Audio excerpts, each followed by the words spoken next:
The words sliced through the air like a knife, but it was the silence that truly shattered me. That Christmas dinner, my father looked my 9-year-old daughter in the eyes, pushed her, and snarled, "That seat is for my real grandkid. Get out." She hit the floor, hard, right there in front of 20 grown adults. Her small body, so fragile, just crumpled onto the hardwood. And no one, not one person moved. No one spoke. No one reached out a hand to help her up. In that deafening, terrifying silence, a chilling clarity washed over me. My child, my sweet Lily, was never going to be safe in this family. I didn't scream. I didn't argue. I didn't beg. My voice remained steady, a quiet steel I didn't know I possessed. I said 4 words, for words that would utterly dismantle every single lie they had painstakingly built their entire power upon. The sound Lily made when she fell, it wasn't loud, and that's what stays with me. It wasn't a scream, not even a cry. It was a hollow thud, bone meeting wood, followed by a sharp,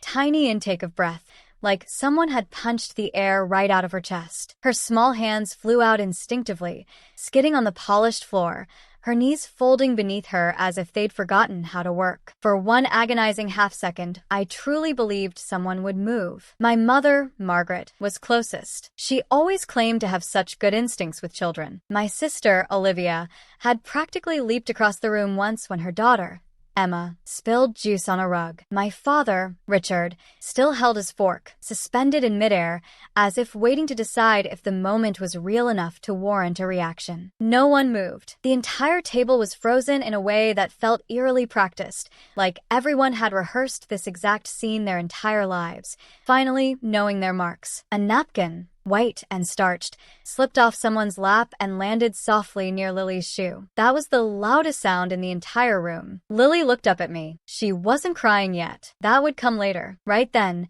her face was blank with confusion, her eyes wide and searching, like she was desperately trying to solve a problem she hadn't been taught how to name. Her mouth opened, then closed again. She pulled her hands back into her lap, already apologizing with her body language, already trying to make herself smaller. I stood up. My chair scraped against the floor, a long, ugly sound that finally broke their bizarre trance. My father flinched at that, at the noise, not at what he'd done. That told me everything I needed to know. I crossed the room in 3 rapid steps and knelt in front of my daughter. Up close, I could see her knee, a dark, angry red starting to bloom beneath the thin fabric of her tights. Her hands were shaking. She grabbed my sleeve like she was afraid the very ground might give way again. "I've got you," I whispered, low enough so only she could hear. "I've got you." I helped her to her feet slowly, one hand under her arm, the other steadying her back. She leaned into me, small and light and unbearably careful,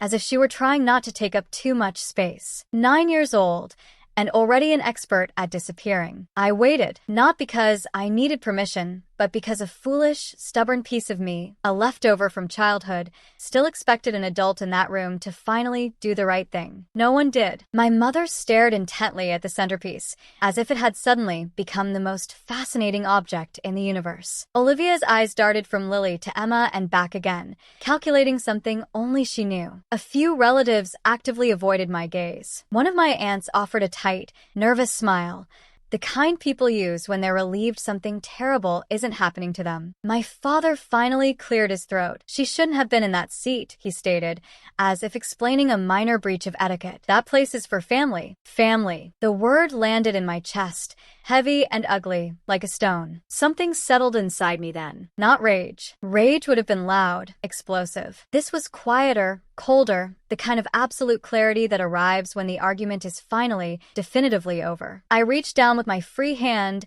and picked up my bag from beside my chair. The leather strap felt familiar, grounding against my fingers. Lily's grip tightened when she saw me move, a flicker of panic in her eyes. "It's okay," I murmured, squeezing her hand. "We're leaving." That's when my mother finally looked up. "Hannah," she said quickly, too quickly, "let's not make a scene." I almost laughed. Instead, I walked back to the table and set my bag down carefully, right in front of my parents. I unzipped it, reached inside, and pulled out a thin, plain, unmarked folder. It made a soft, almost inaudible sound when I placed it on the table, precisely between the cranberry sauce and my father's wine glass. I looked at him, truly looked at him. He'd gone pale. Not angry pale, not indignant pale. This was something else entirely. Recognition, perhaps, or fear. "You don't get to touch her," I said, my voice steady, uncompromising. "Not ever." Then I said the 4 words I'd practiced only in my head until that exact moment. The words that changed everything. "You've been served." For a heartbeat, no one reacted. Then,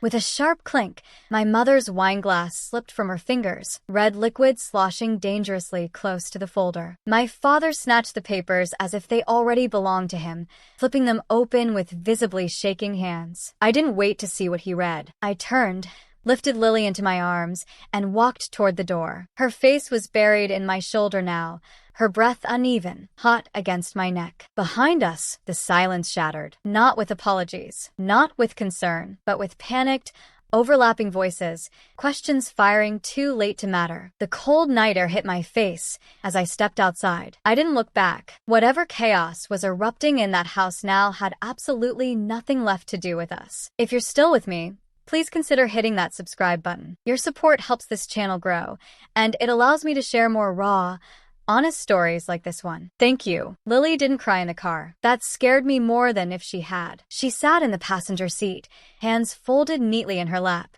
staring straight ahead like the windshield was a screen playing something only she could see. Streetlights slid across her face in quiet bands of yellow and shadow. Her knee was already swelling, the skin tight and shiny. But she didn't mention it. She didn't mention anything. I drove with both hands locked on the steering wheel, my jaw clenched so hard my teeth ached. The heater hummed softly, a useless comfort against the cold that had settled deep inside my chest. "Does it hurt?" I asked gently. She shrugged, a small, almost imperceptible movement. "It's okay." It wasn't okay, I knew, but she'd learned somewhere along the way that saying so rarely changed anything. At a red light, she finally spoke again. Her voice was careful, like she was stepping onto thin ice. "He doesn't like me," she said. It hit me like a punch to the ribs. "That's not true," I said immediately, then stopped myself. Lies, even well-intentioned ones, had a way of rotting from the inside. "What he said," I corrected. "That was about him, Lily, not you." She nodded,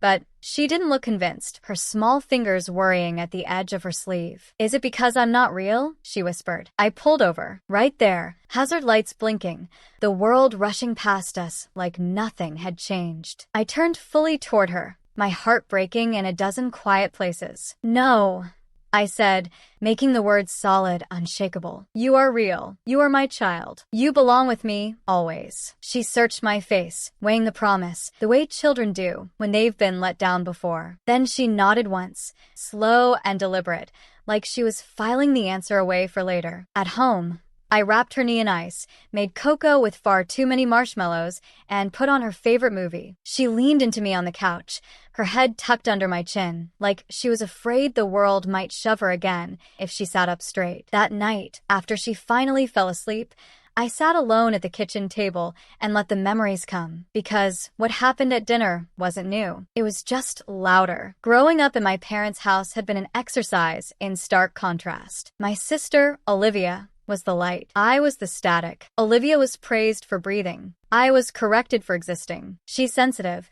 my father used to say about me, a smile playing on his lips, as if it were a hilarious joke everyone should enjoy. "Don't mind her." When Olivia spoke, people listened. When I spoke, my mother's eyes would flick toward me in warning. "Don't start. Don't ruin this." There were the little things, too. Too small to complain about without sounding dramatic. Olivia got the bigger slice. Olivia got called first. Olivia got, "Come sit by me." I got, "Move. You're in the way." My father's favorite trick was cruelty dressed up as humor. If he laughed while he said it, it didn't count. If everyone else laughed too, it became truth. The suspicion came later. Or maybe it had always been there, a low, unsettling hum beneath the surface. I was a teenager the first time I heard it. Not directly, of course. My aunt's voice carried down the hallway one Thanksgiving. Lowered, but not nearly low enough. "She doesn't really look like him," she'd said. My father laughed. "Well, we all have our mysteries." Everyone laughed with him. No one asked me how that felt. My mother never defended me. Not once. She smoothed things over, changed the subject, poured more wine. Silence was her skill, and she wielded it expertly. The only person who ever treated me like I belonged was my grandfather, my father's father. He wasn't warm. He didn't hug or talk about feelings, but he'd pat my shoulder and say, "You're sharp. Don't let anyone dull that." When he died, something shifted in the house. Not grief, but control. After that, my father handled everything: accounts, papers, decisions. Years later, when I asked if there had been anything set aside for me, just enough help to move to a safer apartment after a break-in, my mother had looked at the counter and said flatly, "There wasn't anything." I believed her, or I forced myself to, because the alternative was realizing that they could look at me and choose dishonesty without blinking. The folder sat in my bag on the kitchen chair, exactly where I'd put it after dinner. I hadn't opened it. I didn't need to. I already knew what it was: a legal service, a demand for truth. I stared at it for a long time, listening to the quiet of my small apartment, to Lily's steady breathing down the hall. I told myself I could wait. After the holidays. After one more dinner. Keep the peace. Be the bigger person. Waiting stopped being an option the moment that happened. I stood, picked up the folder, and slid it deeper into my bag. Tomorrow, I would start the part I'd been avoiding my entire life. I would stop being small, and whatever came next, I would make sure my daughter never learned that belonging was something she had to earn. 2 weeks before Christmas, my phone buzzed with Olivia's name. "Can you watch Emma for an hour? I have a work call." Work call. Olivia asked the way people say, "I'll just be a minute," meaning, don't ask questions. I stared at the message longer than I should have, already tired, already knowing I'd say yes, because saying no in my family had always come with consequences. So I drove over. My parents' house looked the same as it always had. Brick polished by money and habit, a wreath on the door, everything exactly where it was supposed to be. Emma greeted me like a tiny queen receiving a subject, already used to being adored. She liked me well enough, in the way children like adults who don't demand performances. Olivia swept out 10 minutes later, phone already at her ear, a distracted kiss blown in Emma's direction. "She knows the rules," she said lightly. "No screens." Emma nodded solemnly. The house fell quiet after Olivia left. Emma played on the floor with dolls, narrating a dramatic storyline about princesses and betrayals.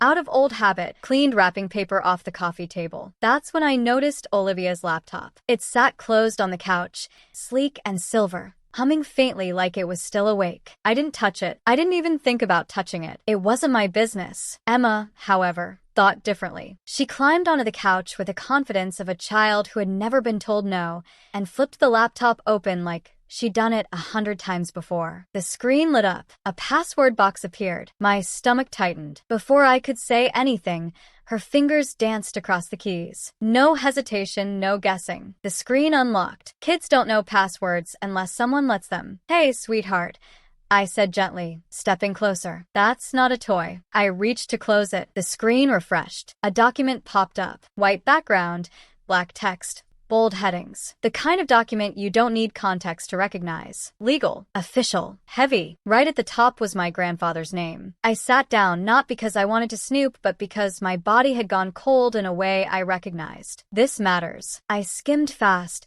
my eyes jumping to the parts that felt like landmines.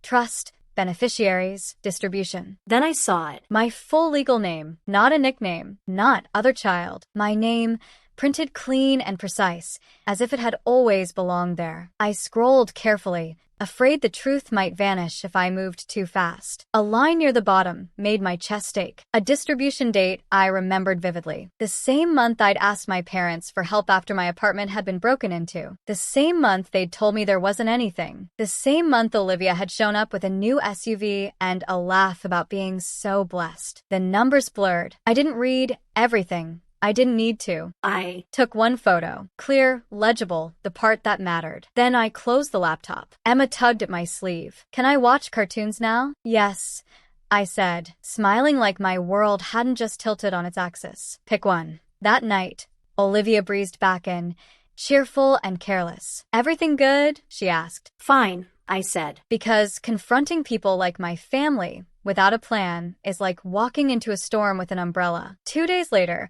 I sat across from a woman named Claire Donovan in a law office that smelled like coffee and competence. I slid my phone across the desk. She studied the photo for 5 seconds. Then her expression changed. "If your name is on it," she said calmly, Trustees don't get to decide, you don't count. I swallowed. Even if they think ink beats opinions, she interrupted. That was the moment something in me shifted. I didn't call my parents. I didn't ask for explanations. I let Claire do what she did best. Quietly, thoroughly, without emotion. When she handed me the folder a few days later, I didn't open it. I carried it in my bag like a weight and a promise. I told myself I'd wait until after the holidays. One more dinner, one more act of pretending. Then my father shoved my daughter, and the paper that didn't lie finally had a reason to speak. The folder felt heavier every day. Not physically. There wasn't much inside it yet, but emotionally, like it was drawing gravity toward itself. I carried it everywhere for a week, tucked into my bag, brushing against my hip when I walked. Sometimes I'd check, just to make sure it was still there, like it might vanish if I stopped believing in it. Claire Donovan didn't rush me. That was the first thing I noticed about her. She didn't fill silences. She didn't soften the truth to make it easier to swallow. When I sat across from her again in her office, she waited until I was ready to speak, her hands folded neatly on the desk, her eyes sharp but not unkind. "Tell me about the trust," she said. I laughed, a short, humorless sound. "I don't know anything about it." That was always the point. I told her what I knew, what I'd lived. My grandfather's death, my father taking over the paperwork, the way questions were shut down with a look or a joke, the way my mother said there wasn't anything set aside, like she was talking about leftovers. Claire listened, took notes, didn't interrupt. When I finished, she slid a legal pad toward me. On it were a few words written in neat block letters. "Trustees have duties. They're not owners. They're managers," she said, "and managers don't get to decide who deserves honesty." My throat tightened. "They'll say it was a misunderstanding." "They always do," Claire replied. "That's not a defense. That's a habit." She explained it slowly, piece by piece, like she was building something solid in front of me. If my name was on the trust and the photos strongly suggested it was, then I was entitled to a full accounting. Every dollar in, every dollar out, every signature that approved it. "And if they've been diverting funds?" I asked. "Then the court will want to know why," she said simply. I thought of Olivia's SUV, the house renovations, the way money always seemed to appear for everyone but me. "What do we do?" I asked. Claire met my eyes. "We asked the court to make them tell the truth." The words sent a jolt through me. Fear, relief, something like hope all tangled together. She drafted the petition while I sat there, the soft clicking of her keyboard steady and relentless. Legal language filled the page, precise and unforgiving. It didn't accuse. It didn't rant. It requested. It demanded clarity. By the time she printed it out, my hands were shaking. "This doesn't mean a trial tomorrow," she said, noticing. "It means transparency. And if there's nothing to hide, they'll be fine." We both knew that wasn't true. I didn't tell my parents. I didn't warn Olivia. I didn't give anyone a chance to get ahead of it. I signed where Claire told me to sign, my name looping across the page with a steadiness I didn't feel. When she handed me the final folder, she paused. "Once this is served," she said carefully, "they're going to be angry. They may try to make this about something else." "Like what?" I asked. She hesitated just long enough to be honest. "Like whether you belong." I thought of Lily's small voice in the car. "Is it because I'm not real?" "I'm ready," I said. I wasn't. But it didn't matter. For days, the folder lived in my bag untouched. I took it out, put it back, told myself I'd wait until after Christmas. After one more attempt at peace. Don't ruin the holidays. Don't make it awkward. Don't be dramatic. The words sounded familiar because they were old. They'd been used on me my whole life. Then came Christmas dinner, the shove, the silence, Lily's knee hitting the floor. Waiting stopped being a choice. After that night, the phone calls came fast and sloppy. Missed calls, voicemails I didn't listen to, texts that swung wildly between rage and pleading. Olivia was first. "What did you do? Are you insane?" My mother followed. "Hannah, please think about what you're doing." My father waited. When his message finally came, it was cold and measured. "You're not taking anything from this family." I stared at the screen, my hands steady now in a way they hadn't been before. He thought this was about money. He was wrong, because once the petition was filed, once the court date was set, something irreversible happened. The story my family had told about me, quietly, casually, over decades, no longer mattered. Ink beats blood. And for the first time in my life, the truth wasn't something they could laugh away. The first hearing was scheduled faster than I expected. Claire called me on a Tuesday morning while I was packing Lily's lunch. Peanut butter sandwich, apple slices, the granola bar she liked because it didn't crumble. Normal things. Anchors. They responded, Claire said. Her voice was calm, which meant the opposite of calm. I closed the fridge door slowly. How bad? They're not denying the trust, she said. They're denying you. I sat down at the kitchen table, my knees suddenly weak. Lily glanced up at me, her brows knitting together. I'm fine, I mouthed, forcing a smile. She nodded, unconvinced, but used to adults lying gently. Claire continued. They're asking the court to dismiss the petition and sanction you for bad faith. Sanction? The word tasted ugly, like I did something wrong. Like you're harassing them, she said. And yes, your father is claiming there was always doubt about your parentage. There it was. The thing they kept sharpened in a drawer for decades, waiting for the moment it would hurt the most. I felt heat rush to my face, then drain away, leaving something cold and solid behind. So that's the play. They want to shift the conversation, Claire said, from money to identity, from facts to shame. After we hung up, I sat at the table for a long time, staring at the wood grain like it might rearrange itself into something kinder. Lily finished packing her bag and slipped her hand into mine. Are we in trouble? She asked softly. No, I said, and this time I believed it. We're safe. At the courthouse, everything smelled like old paper and polish. The waiting area buzzed with quiet conversations, lawyers murmuring, people clutching folders like life preservers. My parents sat across the room from me. They looked smaller than I remembered. My mother's hands twisted in her lap. My father sat rigid, jaw tight, eyes fixed straight ahead. Olivia leaned close to him, whispering urgently. When she noticed me looking, she glared,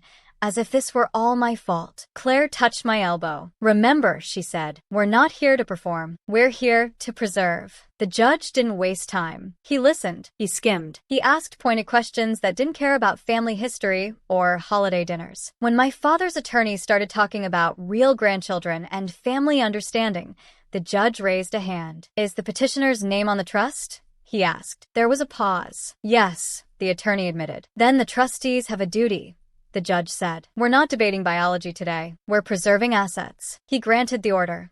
Freeze all distributions. Preserve records. Full accounting required. My father's face hardened. Olivia's mouth fell open. My mother stared at the table, as if it might swallow her whole. On the way out, my father finally looked at me. Really looked at me. His eyes weren't angry. They were calculating. Between hearings, the documents started arriving. Not all at once. Not dramatically. They came the way consequences do, steadily, without mercy. Bank statements, distribution summaries, approval logs. Claire called me into her office again a week later. Sit, she said, sliding a page across the desk. I scanned it, not understanding at first. Then my eyes caught on the column labeled authorized by. The signatures were familiar, too familiar. My mother's handwriting curved across the page, neat and unmistakable. Not once, not twice. Over and over. I felt something inside me go very still. It wasn't just him, I said quietly. Claire shook her head. No, she knew. I didn't cry. I didn't feel surprised. I felt confirmed,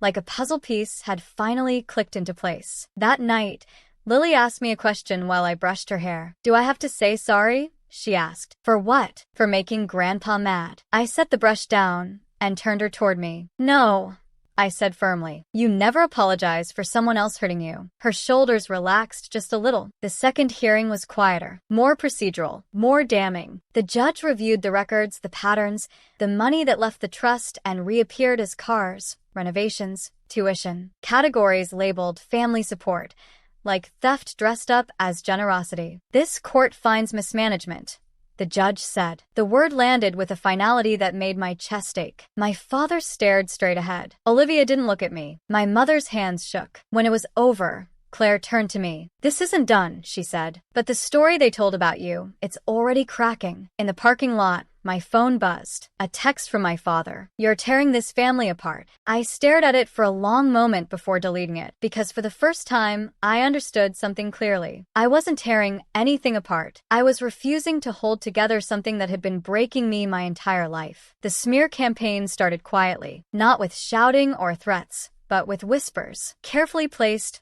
plausibly deniable. I found out about it the way you always do. Sideways. A coworker pulled me aside after meeting, her voice hesitant. Hey, I just wanted to check in. I heard you're going through some family stuff. Family stuff. The phrase people use when they don't want to say lawsuit or inheritance or your parents are telling a very different story. That night, my phone buzzed nonstop. Distant relatives, people I hadn't spoken to in years. Messages that all sounded eerily similar. Is everything okay? This seems so unlike you. I hope you know what you're doing. No one asked how Lily's knee was healing. Olivia went public first. A vague post on social media.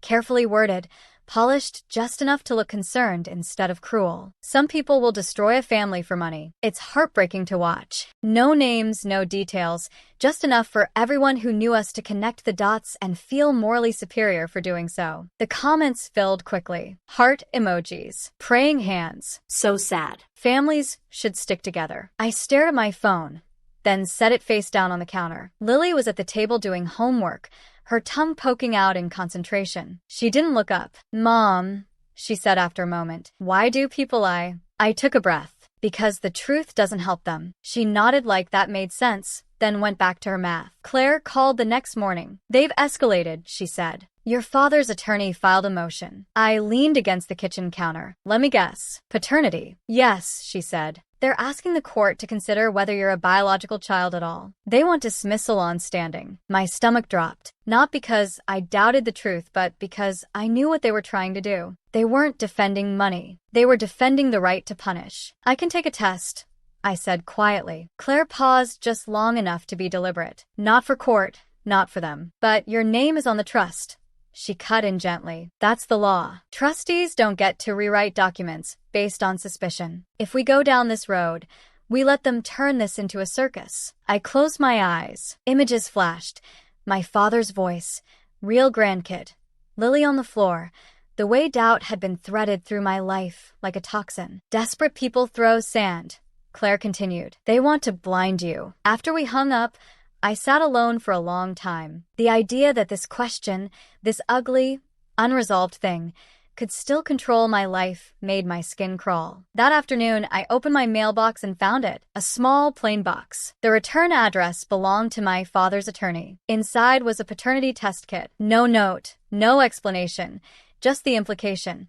Heavy and unmistakable. I didn't open it. I set it on the highest shelf in the hall closet and shut the door. That night, Lily crawled into my bed without a word. She curled against my side, warm and solid. After a while, she spoke into the dark. I don't want to go there again, she said. Not a question, a decision. Okay, I said. You don't have to. Something in her breathing eased. The next hearing was brutal in its restraint. My parents' attorney argued biology with the confidence of someone used to getting their way through intimidation. Claire didn't rise to it. She stayed focused.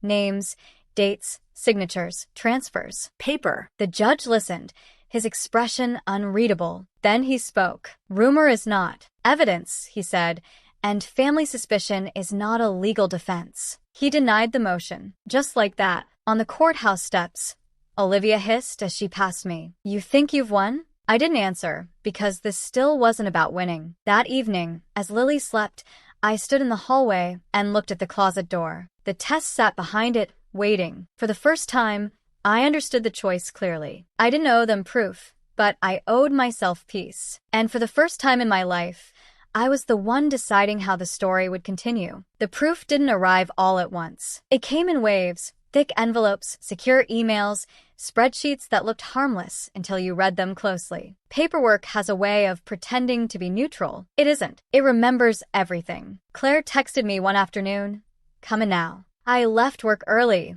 and drove to her office with my heart pounding. Lily's test kit heavy in my thoughts, even though it stayed untouched at home. Claire didn't waste time with small talk. She slid a single page across the desk like it was something dangerous. Look at the approvals column, she said. I did. Rows of numbers, dates, categories labeled education, housing, family support. And beside them, initials, signatures, authorizations. My mother's handwriting again, and again. I stared until the letters stopped looking like letters. "She signed off on this," I said. It wasn't a question. "Yes," Claire replied. Multiple times. Something loosened in my chest. Not relief. Not pain. Understanding. I'd told myself for years that my mother was trapped, that she didn't see, that she couldn't stop him. It had been easier to believe she was weak than to accept she was willing. "They told me there was nothing," I said, my voice steady in a way that surprised me. "They told you what they needed you to believe," Claire said. "And they moved money that was earmarked for you,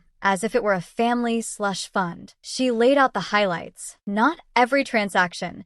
No one needs a documentary about theft, but enough to tell a story even a judge couldn't ignore. A down payment that lined up perfectly with Olivia's first house. A vehicle purchased the same month my parents told me they couldn't help with rent. Tuition payments labeled education that never came near me. Trust principal at death, Claire said, tapping the top line. $480,000. My ears rang. Intended split, she continued. 50-50, you and Olivia. I swallowed hard. So, $240,000? Yes, she said. Then she pointed to the bottom. Current balance, $38,000. My brain refused it for a second, like it was waiting for someone to laugh and say, "Just kidding." "That's not possible," I whispered. "It is," Claire said. "Now we show the court how it happened." I left her office in a fog. Outside, the day went on. Cars honking, people laughing, the world doing what it does when your life has just been relabeled. I sat in my car and breathed until my hands stopped shaking. That night, Lily asked me something while I was brushing her hair. "Are Grandma and Grandpa mad at us?" she asked. "Yes," I said honestly, "but that's not our problem to fix." She considered that, then nodded. The next hearing felt different, heavier, quieter, like everyone in the room knew the ending was already written, and we were just reading it out loud. Claire presented the numbers, the patterns, the signatures. She didn't raise her voice. She didn't moralize. She let the record speak. My parents' attorney tried to frame it as confusion, as generosity misunderstood, as family helping family. The judge leaned forward. "Helping family requires consent," he said, "and documentation." My father finally looked at my mother, not with anger, but with something like disbelief. She didn't look back. The judge ordered restitution calculations and penalties, interest, legal costs, a path forward that involved consequences, not conversations. When it was over, I didn't feel victorious. I felt empty. In the hallway, my phone buzzed. A text from my mother. I didn't know how to stop him. I stared at it for a long time. Then I typed back, "You signed your name." I blocked her. At home, Lily was at the table coloring. She held up her drawing, a house with 2 stick figures holding hands. "That's us," she said simply. I smiled. The kind that comes from somewhere deep and fragile. Because while the records remembered everything my family tried to erase, my daughter was learning something better. That belonging doesn't come from ink or blood. It comes from who stays. The final hearing didn't feel dramatic. There were no gasps, no shouting, no moment where everyone froze like a scene in a movie. It felt administrative, almost boring, which I would later realize was the point. Justice rarely arrives with fireworks. It arrives with paperwork and a judge who has already made up his mind. The courtroom was smaller than I expected. Neutral walls, neutral carpet, neutral everything. My parents sat at one table. Claire and I sat at the other. Olivia was there, too, stiff-backed, her hands clenched in her lap like she was bracing for impact. I noticed something strange. No one looked at me with confidence anymore. The judge entered. We stood. We sat. The rhythm of procedure settled over the room like a lid. Claire stood first. She didn't recap the story. She didn't talk about Christmas dinner or Lily's knee or the word real. She talked about math. Trust principle, intended distribution, actual balance, unauthorized transfers, trustees' signatures. Each word landed clean and unemotional,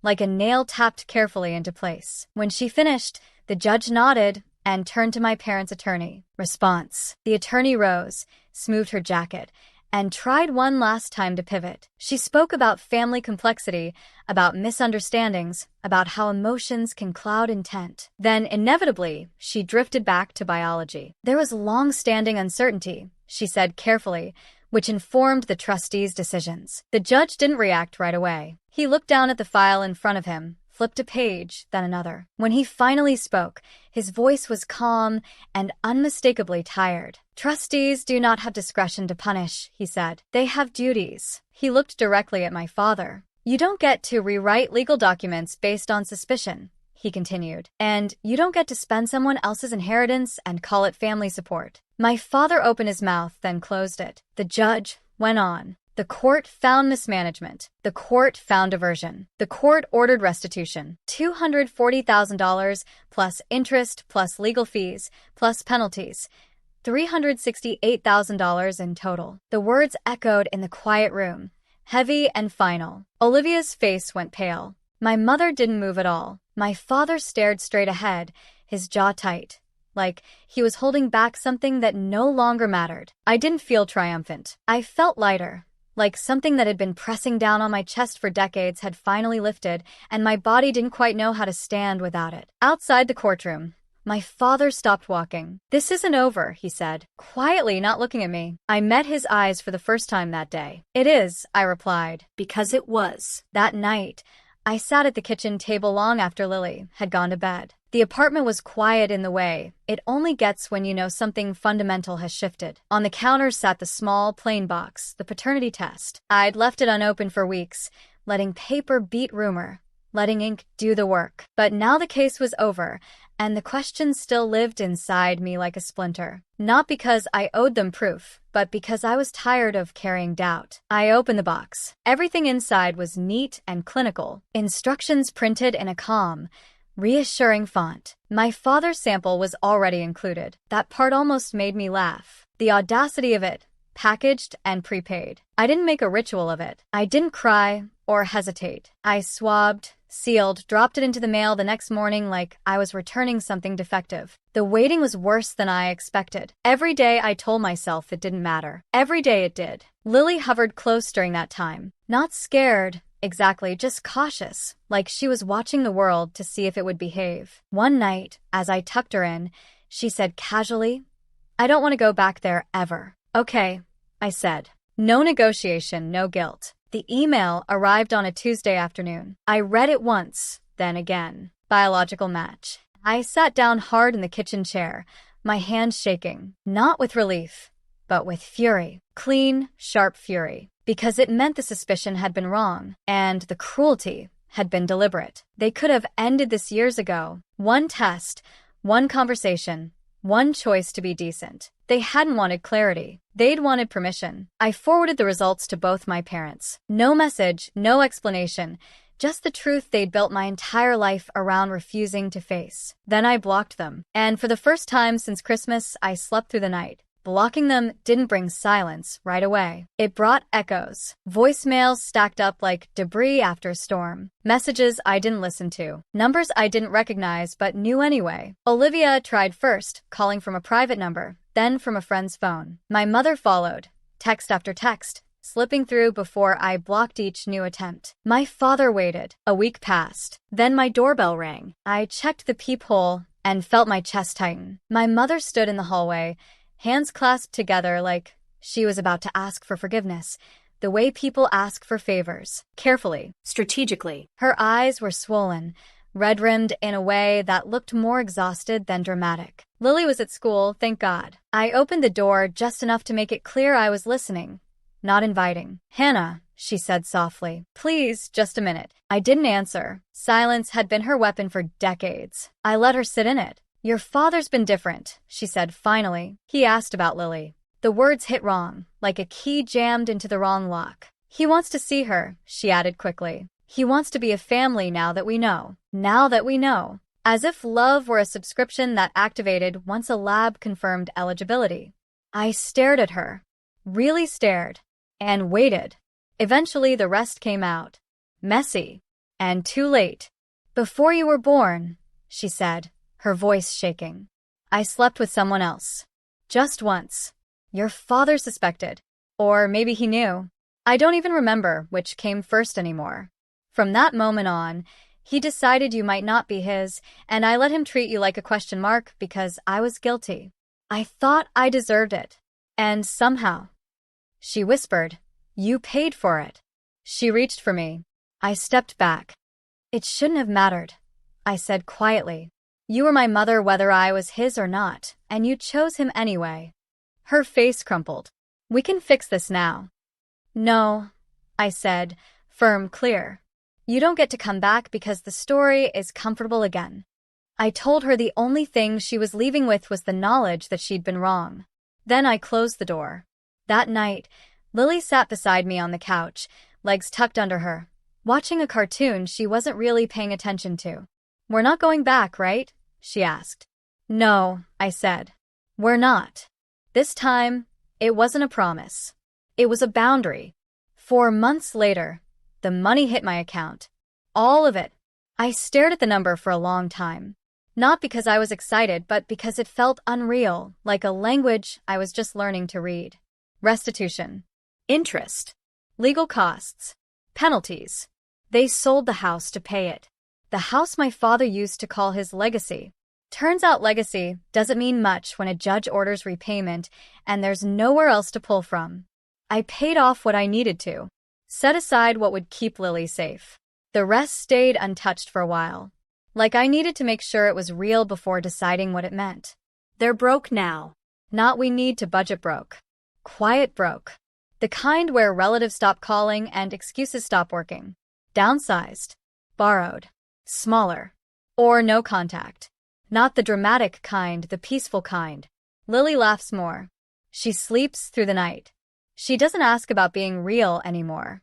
And I don't flinch when my phone buzzes. Because the truth didn't just give me my money back, it gave me my life back. Ending.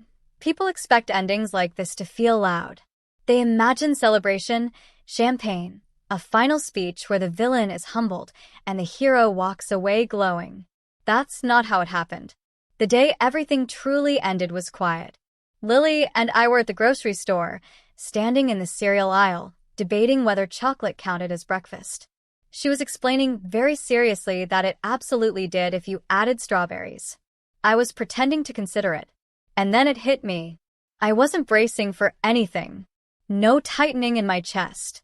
No scan of the room to see who might hurt us. No mental rehearsal of explanations I didn't know. We were just there, together, safe. That was the victory. The money changed things, of course. I moved us into a place with better locks, better light, a little backyard Lily immediately claimed as her reading zone. I set up an account in her name for college, another for emergencies, another just in case life decided to be unfair again. But money wasn't what healed us. Boundaries were. No calls. No visits. No updates passed through relatives who just wanted everyone to get along. I didn't announce it. I didn't explain it. I simply stopped participating. Silence, it turns out, can be chosen. Sometimes I still thought about my parents. Not with longing, but with a strange, distant curiosity, like remembering a house you used to live in and wondering who occupies it now. I heard things secondhand. How they downsized, how my father avoided gatherings, how my mother looked smaller somehow. None of it reached me. One evening, months later, Lily asked me a question while we were doing dishes together. She handed me a plate, careful not to drop it. "Mom," she said, casual as anything, "what does family mean?" I dried my hands and thought about it. Family, I said slowly, is who keeps you safe, even when it's hard, especially when it's hard. She nodded, satisfied, and went back to splashing water everywhere like 9-year-olds do. That night, after she fell asleep, I sat on the edge of her bed for a long time and watched her breathe. I thought about the version of me who would have apologized for existing, who would have swallowed the shove and called it peace, who would have taught her daughter that belonging was something fragile and conditional. That woman felt very far away now. I didn't save my family. I saved my child. And in doing that, I saved myself. Holidays are different now. Smaller. Quieter. We make our own traditions. Pancakes for dinner. Movies we've already seen 100 times. A tree that's a little crooked, but perfectly ours. Lily laughs without checking the room first. She takes up space. So do I. They lost their money. They lost their story. They lost control. We kept our names. We kept our future. We kept each other. And that was more than a what do you think? Have you ever had to choose between peace and family obligation? Tell me what you would have done in my place. I really want to know. Leave a comment below.